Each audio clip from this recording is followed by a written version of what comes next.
What is going on, ladies and gentlemen of YouTube? My name is Prodigy, and welcome to our video on the channel. Today, guys, I have some news today, actually regarding Square Enix at E3 this year. Now, a lot of you are aware, I've made it very apparent, that Kingdom Hearts is going to be taking a quote break in 2021, the year we are currently in. A very bizarre break because we still have Union Cross going on. We just got Kingdom Hearts 3 on PC and other games as well, but I've been mostly playing KH3, my favorite.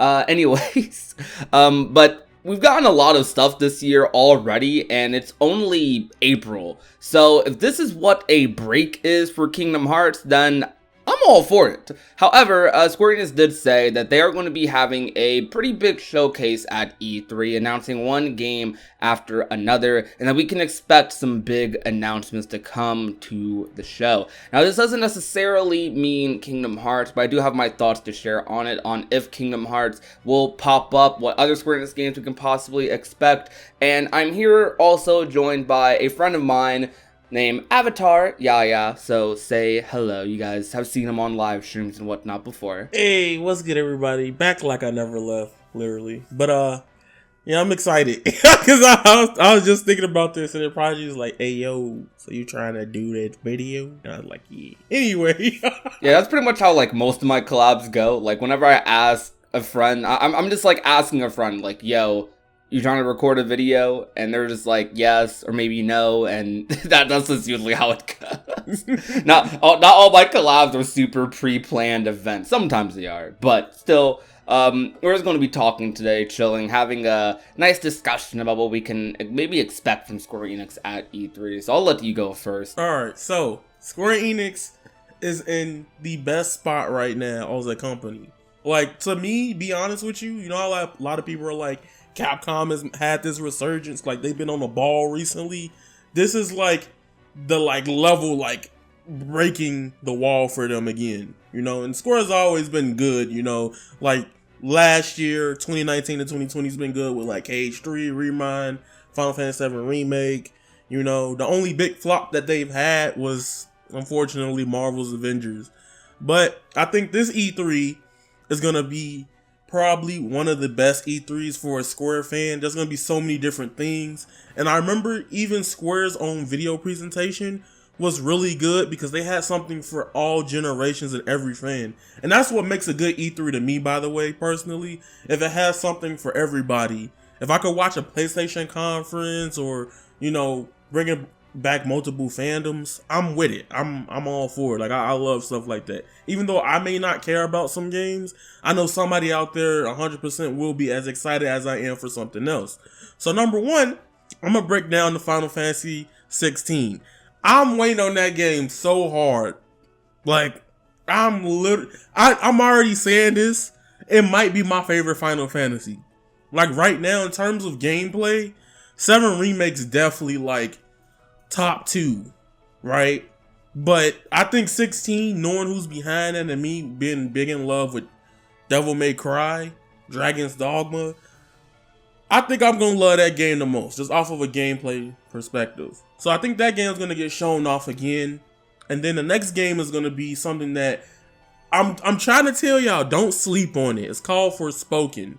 At first, it was called Project Athia, but we got some gameplay like I guess a month ago or probably 3 weeks ago. I don't remember exactly, but that looks great too. And that's using, I believe, and don't attack me if I'm wrong, I think that game's using the Luminous engine.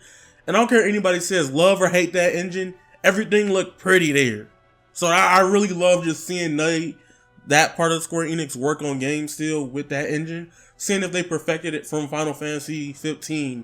And I know they've already done a good job with it since Royal Edition.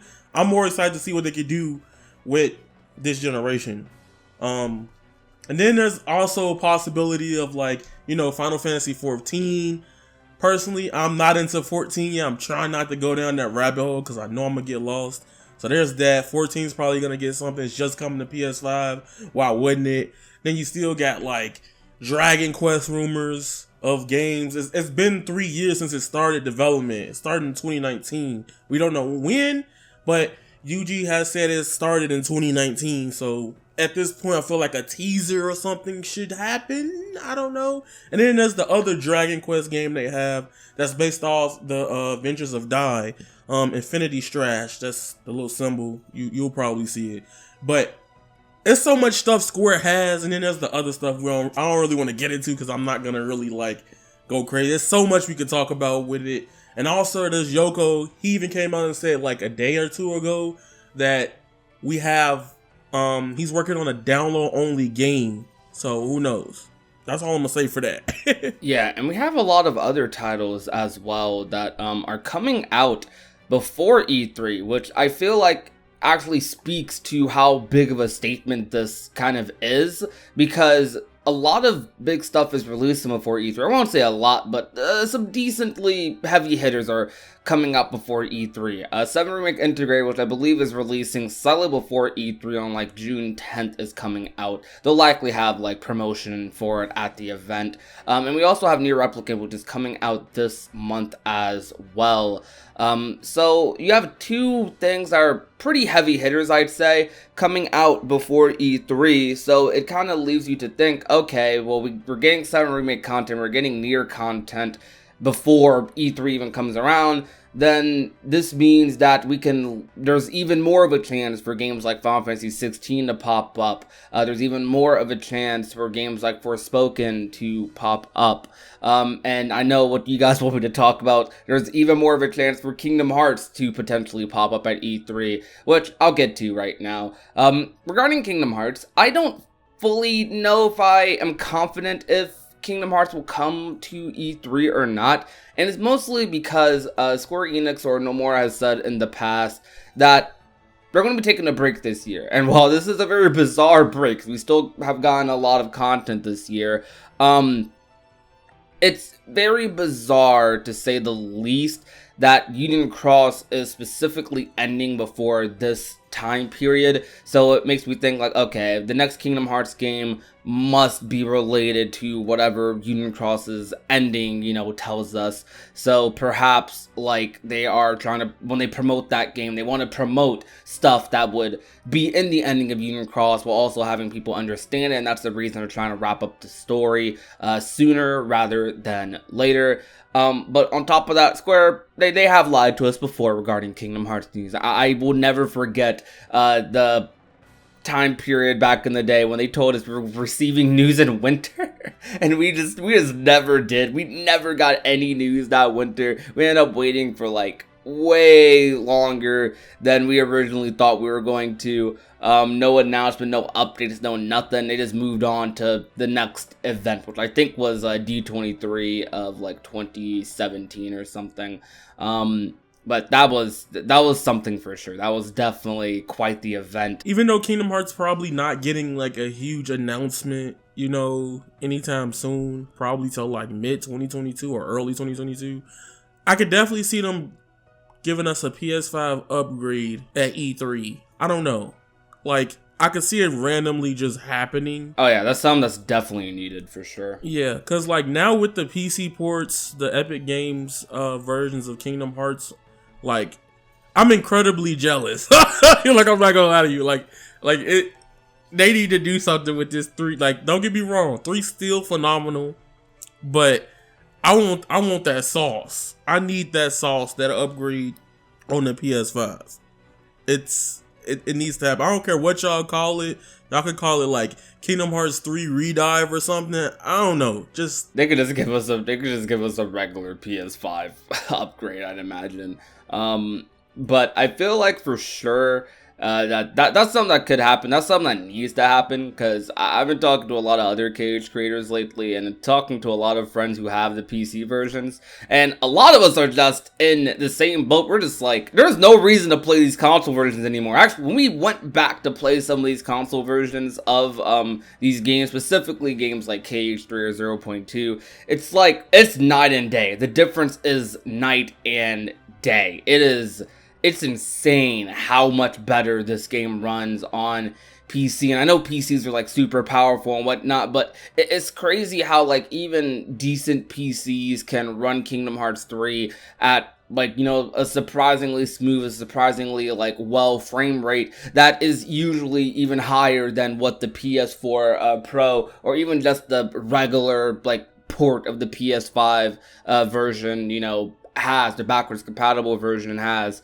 It's actually insane, and I really want Kingdom Hearts 3 to have that love on PS5 as well, so other people on PS5 can experience what, even if it's like just a fraction of what the PC people are experiencing with Kingdom Hearts, and it definitely needs to happen. But regarding Kingdom Hearts getting an announcement here, I'm mixed, like usual. I'm super mixed on it, because on one hand, I'm like, okay, it makes a lot more sense for them to save all their eggs for the 20th anniversary, but then on the other hand, if they do want to build up more hype for that 20th anniversary event, they could easily give us like a teaser, and then at the end of the teaser say more news in, I don't know, March or something, right? Because I've seen companies do that before, like a slight teaser towards what we're going to be getting. Maybe they give us like a 30-second trailer, similar to what they did in 2014, I believe, with Xehanort and Ericus' chess game, before we eventually saw the big chess game seen in 2015 at E3 for KH3. They could do something similar with a Verimex game, or whatever the next project is. Maybe it's like a sketch of Yozora on the throne and Sora, and you get some really mysterious dialogue that you hear from the voice actors, and then it just cuts to whenever we'll get more news. Like, we get some as simple as that is still something, and I do think something like that is possible. But what I'm saying is I'm not expecting it. I'm not going into this event expecting Kingdom Hearts news. I'm gonna hope for it. I'm definitely gonna hope for it, but I'm not gonna expect it. We all gonna hope for it. I want to see Yozora. I want more of that. That's what I want. I want them to just spam Yozora. I know y'all probably like, what is he talking about? But I just want them to just like spam Yozora. Like, I want them on a box art. Nah, everybody's with you on that one. We want to see more Yozora. Oh, another thing I want to clarify. I did say the chance of 7 Remake being near. Now, Integrate's coming out a day before like E3 truly starts. But you know, if you ever watched E3 or kept up with any media coverage of it, stuff happens during the week before the actual E3 show floor opens up. But since that's going to be the weekend, because I think that's the weekend or earlier in that week, regardless either, I do think there is a chance that we could see something from 7 Remake Part 2, but very lowly. Because I think Square, a lot of people are forgetting that ever since Square Enix, I say this every time I do a video like this, that them switching from all these other engines to Unreal Engine has helped them release games so much faster, especially Japan. Like, they've been putting out so much more good games, so much better quality, and you're not having, you know, the meme of lol, 20 years for a game to come out. That ain't really been an issue ever since they switched to Unreal Engine, and I'm so happy for Square in that department. So we can start seeing like double Final Fantasy games within the next year or two, or trailers, one coming out, one getting confirmed, while Kingdom Hearts is coming out. And I also got to bring up this E3, I can definitely see them showcasing a lot of time to Neo, The World Ends With You. The reason why is because the anime is still ongoing to this day. It's like on episode 2 or 3, I believe, at this current point in time. But the thing about Neo World Ends With You is that we don't know anything about the gameplay. So I can feel like they'll probably break down a demonstration either during that Square Enix presentation or a Nintendo Direct. I could just see it happening. I definitely think we're going to see a lot of Neo The World Ends With You at E3, because the game is coming out, like, I believe, like a month after the presentation. So this is their chance to promote that game on a bigger stage, their final chance to promote that game on a bigger stage. The anime is definitely going to help get some sales for that game as well. But I think to really like push Neo, like, all right, you guys need this game. Even people who haven't played the other World Ends With You, you want to check this game out. You want to play the World Ends With You so you can play this game. Like, you're going to want this title. So I definitely expect a lot of promotion on that end. E3 for Square Enix should be pretty cool. It should be pretty interesting. Since they're saying stuff like this, I'm definitely expecting quite a lot of announcements. At at the bare minimum, I expect something like Final Fantasy 16 or a lot of Forspoken, like in-depth presentations of some of those games or titles, or even on the opposite end, more stuff about Neo the Worlds with you, or more stuff like, let's say instead, if they decide not to show 16, maybe they will announce and show a Southern Remake Part 2, or maybe announce another DLC. I don't know exactly what they have planned on that part, but something big, something spectacular, something that will get everyone interested. But thank you guys so much for watching once again. If you enjoyed today's video, be sure to leave a like, share the video with a friend or a family member, and last but not least, if you have not already and want to become a part of the union, all you have to do is hit that red little subscribe button down below. My name is Prodigy, and I will talk to you guys soon. Peace out to you guys. Bye.